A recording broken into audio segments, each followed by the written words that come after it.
अस्सलाम वालेकुम students. Chapter 4 turning effect of force, आज उसका हम resolution of force next topic start करेंगे। देखते हैं कि भाई इसमें क्या है। अच्छा, रेजोल्यूशन ऑफ फोर्स बेटा टॉपिक इंपॉर्टेंट है according to paper point of view, long question के लिहाज से।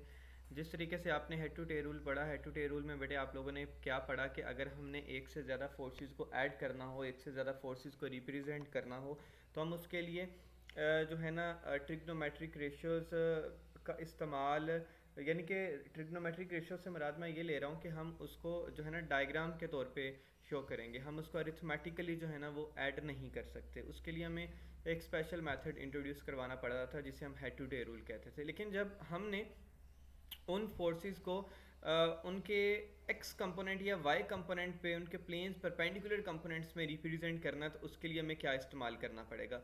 उसके लिए हमें फोर्सेस को स्प्लिट करना पड़ेगा। उसके लिए एक स्पेशल मेथड इस्तेमाल करना पड़ेगा जिसे हम रेजोल्यूशन ऑफ फोर्सेस कहते हैं। रेजोल्यूशन ऑफ फोर्सेस में हकीकत में हम उन फोर्सेस को तोड़ देते हैं जो हेड टू टेल रूल की मदद से जुड़ी हुई होती हैं, उनको उनके परपेंडिकुलर कंपोनेंट्स में कन्वर्ट कर देते हैं। और वो एक्स प्लेन भी हो सकता है, वो वाई प्लेन भी हो सकता है। अच्छा, कहता है वो फोर्स जो स्प्लिट करती है फोर्सेस को उसके कंपोनेंट फोर्सेस में, उसको रेजोल्यूशन ऑफ फोर्सेस कहते हैं। और अगर फोर्स फॉर्म्ड हो जाती है दो म्यूचुअली परपेंडिकुलर कंपोनेंट्स में, तो ऐसी फोर्स को हम परपेंडिकुलर कंपोनेंट्स कहते हैं।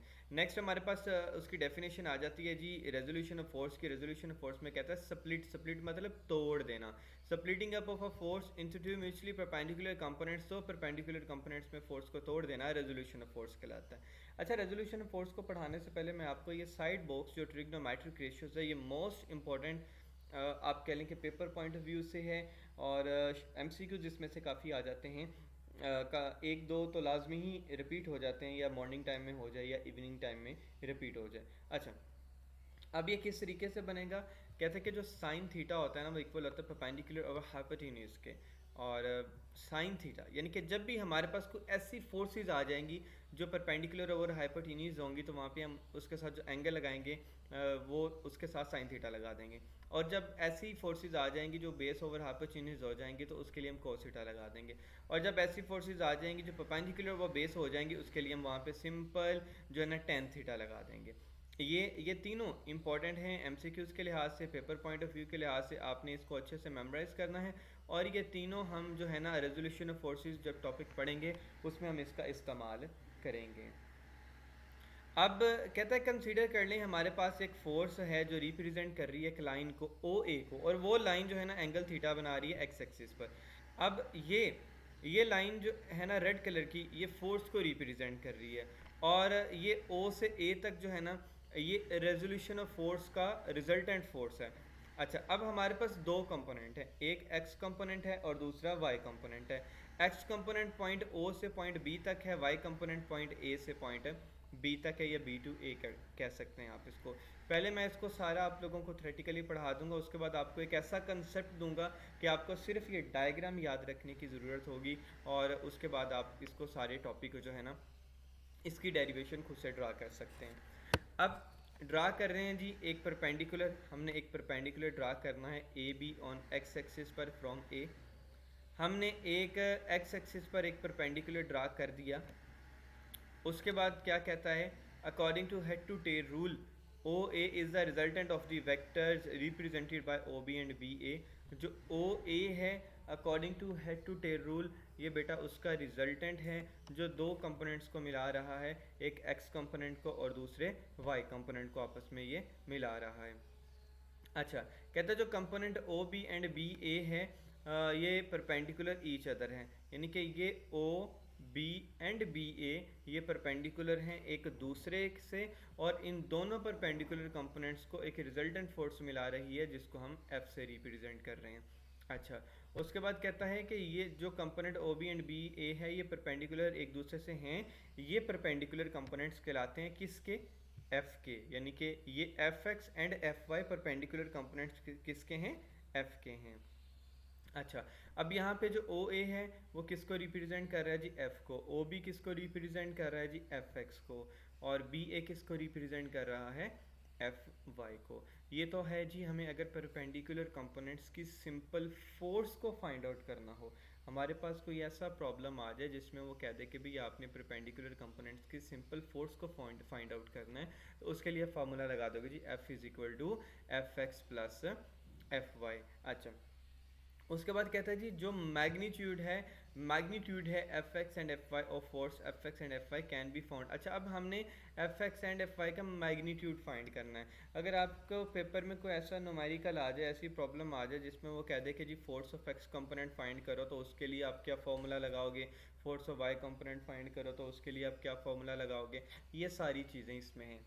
अच्छा, अगर हमने force of X component find करना हो तो जो उसके लिए फॉर्मूला जी F X over F is equal to F X कहाँ पे जी ओ बी पर, एफ कहाँ पे जी ओ ए पर कॉस थीटा, और ये यहाँ पे डिवाइड हो रहा है, इधर आके मल्टीप्लाई हो जाएगा और फोर्स ऑफ एक्स कंपोनेंट हमारे पास बन जाएगा जी एफ कॉस थीटा। इसी तरीके से एफ वाई ओवर एफ है वो साइन थीटा के इक्वल है, और जब हमने एफ वाई फाइंड करना है, ये एफ यहाँ पे डिवाइड हो रहा है, इधर आके मल्टीप्लाई हो जाएगा, हमारे पास बन जाएगा जी एफ साइन थीटा। अब सवाल यहाँ पे ये है कि हम इस डायग्राम की मदद से किस तरीके से ये अपने एक्स और वाई कंपोनेंट की फोर्सेस को फाइंड आउट कर सकते हैं। तो उसका जी बहुत आसान तरीका है, वो आपने किस तरीके से करना है, आपने जो कंपोनेंट फाइंड करना है, बातों को ज़रा ध्यान से गौर से सुनना है, आपने जो कंपोनेंट फाइंड करना है उसको आपने रिजल्टेंट फोर्स के साथ डिवाइड कर देना है। फॉर एग्जांपल मैं यहाँ पे एक्स कंपोनेंट फाइंड करना चाह रहा हूँ, मैंने इसको रिजल्टेंट फोर्स एफ के साथ डिवाइड बेटे कर देना है। मैं यहाँ पे लिखूँगा फोर्स ऑफ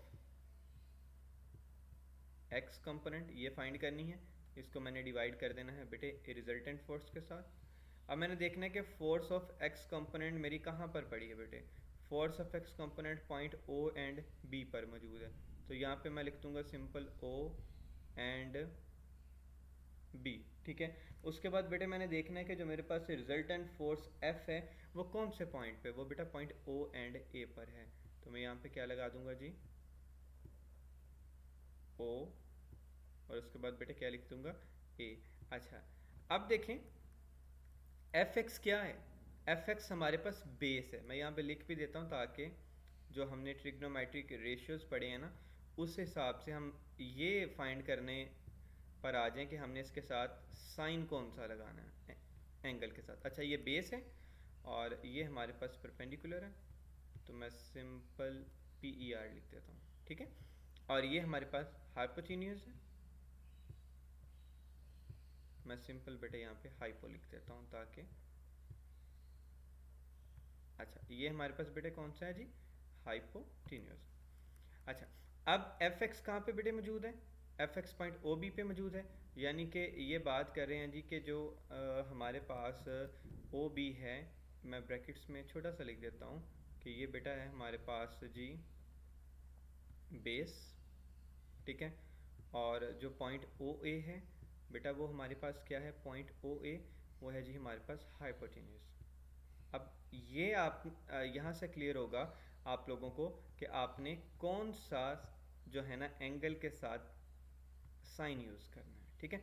अच्छा, अब ये तो हमें पता चल गया कि जो हमने एक कंपोनेंट फाइंड करना है उसको हमने फोर्स के साथ डिवाइड कर दिया, हमने देखा कि जो फोर्स ऑफ एक्स कंपोनेंट है वो पॉइंट ओ बी पर मौजूद है, ओ बी क्या है जी बेस है, फोर्स ऑफ रिजल्टेंट फोर्स कहाँ पे मौजूद है बेटे वो पॉइंट ओ ए पर मौजूद है, ओ ए क्या है बेटा वो हाइपोटेन्यूज है। अब हमने ट्रिग्नोमेट्रिक रेशियोज में जाना है, वहाँ पे देखना है कि भी बेस ओवर हाइपोटेन्यूज किसके इक्वल होता है बेटे, where is base over hypotenuse, जी बेटा यहाँ पे base over hypotenuse, base over hypotenuse equal होता है किसके, कॉज थीटा के।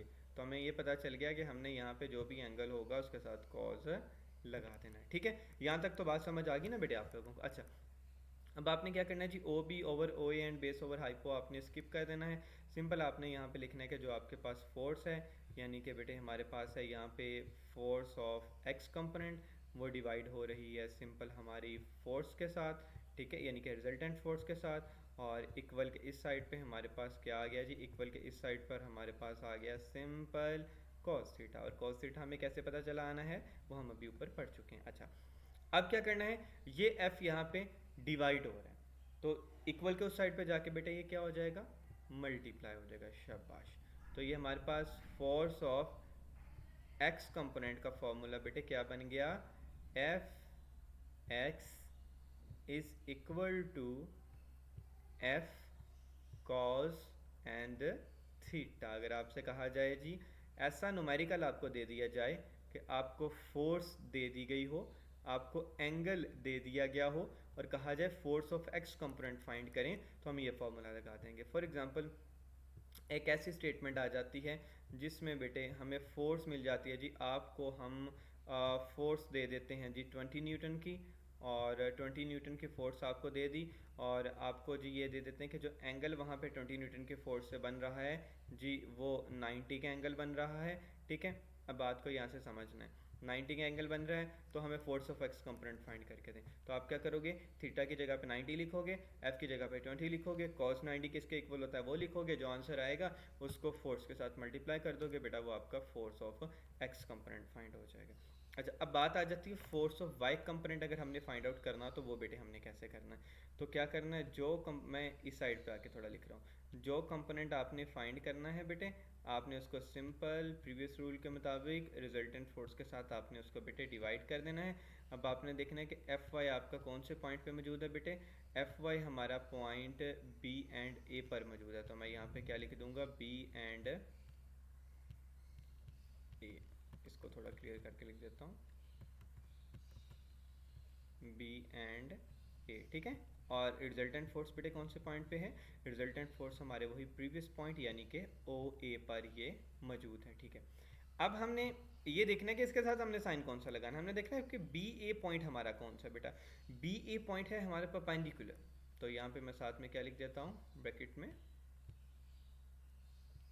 कि ये हमारे पास कौन सा पॉइंट है,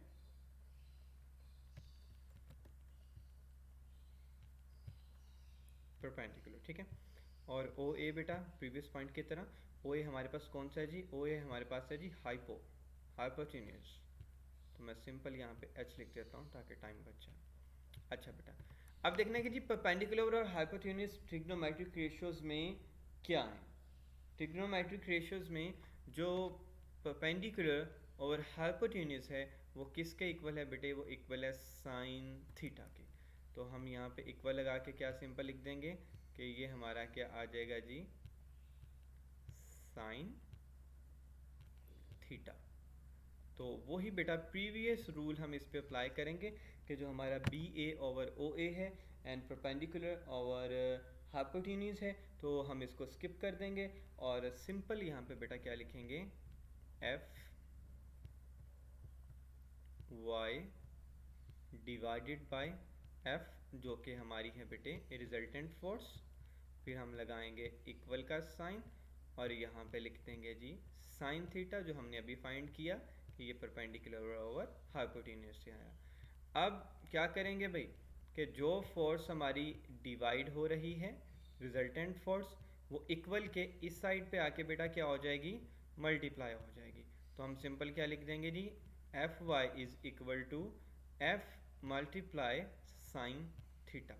अच्छा, अगर अब आपसे कहा जाए कि कोई भी ऐसा प्रॉब्लम दे दिया जाए और कहा जाए कि आपने force of Y component find करनी है, तो सिंपल बेटे आप ये फॉर्मूला लगाओगे, कौन सा फॉर्मूला लगाओगे जी, F Y is equal to F sine theta. अब फॉर एग्जांपल आपके पास वही कोई भी ऐसा न्यूमेरिकल आ जाए, वो आपसे कहते भी फोर्स हम आपको देते हैं जी, फोर्स हम, चले मैं कोई भी लिख देता हूँ, फोर्स हम यहाँ पे लगाते हैं जी 40 न्यूटन की। तो मैं यहाँ पे लिख देता हूँ जी 40 न्यूटन, और 40 न्यूटन के साथ जो एंगल बन रहा है, एंगल बेटा हमारे पास वो चलें क्या देते हैं कि जी एंगल वहाँ पे बन रहा है 30 का। अब वो कहते हैं जी कि हमें फोर्स ऑफ वाई कंपोनेंट जो है अपने फाइंड करके दें। क्या करेंगे, सिंपल इस सब की जगह पे 40 लिख देंगे, थीटा की जगह पे 30 लिख देंगे, साइन 30 किसके इक्वल होता है, उसका जो आंसर आएगा उसको 40 के साथ मल्टीप्लाई कर देंगे and force of Y component हमसे फाइंड आउट हो जाएगा। ये था बेटा हमारा सिंपल। अच्छा, नीचे कुछ ट्रिग्नोमेट्रिक रेशियोज का टेबल भी है, जैसे मैंने वैल्यूज़ लिखी थी। अब यहाँ पे जी कोज मैं थीटा ना 90 आना था, कोज 90, ये कोज है 90, कोज 90 जीरो के इक्वल होता है, तो फोर्स ऑफ एक्स कंपोनेंट क्या हो जाएगा, जीरो, क्योंकि जीरो के साथ जौन सी मल्टीप्लाई होगा तो वो जीरो हो जाएगा। अच्छा, यहाँ पे साइन 30 है, साइन 30 0.5 के इक्वल होता है, 0.5 को 40 से मल्टीप्लाई करेंगे तो जो आंसर आ जाएगा हम उसको लिख देंगे। ये टेबल से आपको पता चलेगा भी कि साइन 0 किसके इक्वल होता है, साइन 30 किसके इक्वल होता है, sine 45 and sine 60 and sine 90 इसी अच्छा ये आप कैलकुलेटर से भी फाइंड आउट कर सकते हो, साइंटिफिक कैलकुलेटर से। अगर आप ये टेबल याद कर लेते हो तो ये भी ठीक है। होप सो ये रेजोल्यूशन ऑफ फोर्स आपको अच्छे से डिटेल में क्लियर हो गया होगा। सिंपल आपने डेफिनेशन याद करनी है, टेबल कह रहा हूँ डायग्राम इसकी बना देनी है, उसके बाद बाकी जितनी डेरिवेशन है वो आप लोग खुद से लिख सकते हो, सिर्फ कंसेप्ट अपना स्ट्रॉन्ग करें। नेक्स्ट देख लेते हैं इसके रेलिवेंट को एग्जाम्पल अगर हमारे पास है तो।